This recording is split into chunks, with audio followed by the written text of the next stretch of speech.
One reason I really wanted this conversation is when I was going to get your thoughts on the importance of social media and its impact, because when it comes to journalism, social media gets a bit of there's a strong love-hate relationship, and it gets a bit of a bad rap, and some of it is deserved because now it's so much easier for so many fringe groups to start spreading misinformation and to pass things off that aren't really news.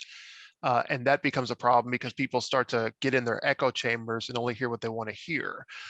But on the flip side, and this is something that I've thought, why I've argued social media, there in the end, you have your good piles, your bad. There's more good because in addition to all that, it does connect us, and it allows for, like you were saying, independent creators to start getting together and put their stuff out in a way that just never was possible before. I hope I haven't stolen any thoughts you had, but what are your thoughts about social media and its impact in that way? Like you said, there's the bad side, the devil side, the godly side, and then the center.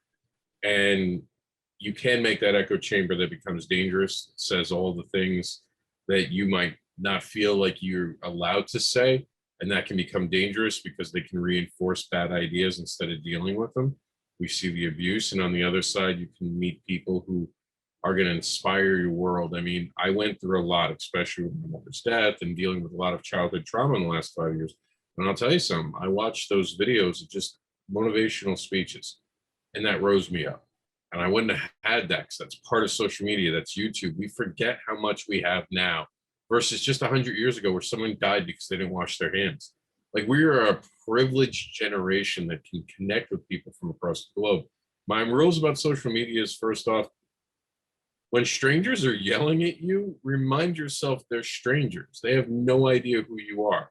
Everyone is just there to argue. It's the worst of humans. It's the last bit of that human nature that needs to fight, and that's where it goes to the internet. Freedom of speech is an amazing thing.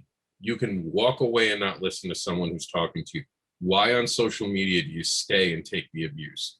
That's what we have to look at social media as. Someone's being rude to you, disrespectful to you, there's this block thing, just block them. And if you treat social media that way, the way you treat yourself in real life, you'd walk away from 90% of the nonsense you see.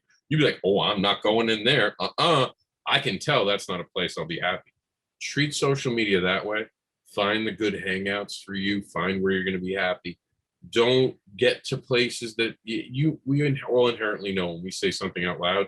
Maybe I'm not right about this. Don't seek someone to make you right. Seek the opposite. Seek someone who can make you wrong and see if you're right that way. You treat it that way as a scientific and a place of knowledge. And again, accredited sites, like he said, look, the media gets a lot, but I like printed media. I like printed media because they can be sued. I like places that really take their time to do investigative journalism. I actually respect journalism. I don't respect sensationalism of journalism, which we find on cable network broadcast channels. That's the danger, is that we now read headlines instead of stories. And we only do that on social media. It's us that make social media bad. It's not that social media is inherently bad. It is who we interact with. So you interact with cool people. Like, I don't tolerate nonsense. And I'm sure you've seen me a couple of times shut something down where I'm like, nope, you're done. Say one more thing and you're off my page. Because being around me, I always think that that's also a benefit of all I've done, all I've created. So if you're going to come in and say something nasty to anyone, including myself, we don't want you here. You treat social media that way, trust me, people start behaving a lot better. People start actually learning to not say certain things around you, and you find peace. So I think social media is what you make it, actually. And if you're an open-minded person, you don't want to get into fights, and you're not there to take out your animosities of the world on other people, you'll find a good place on social media to enjoy it.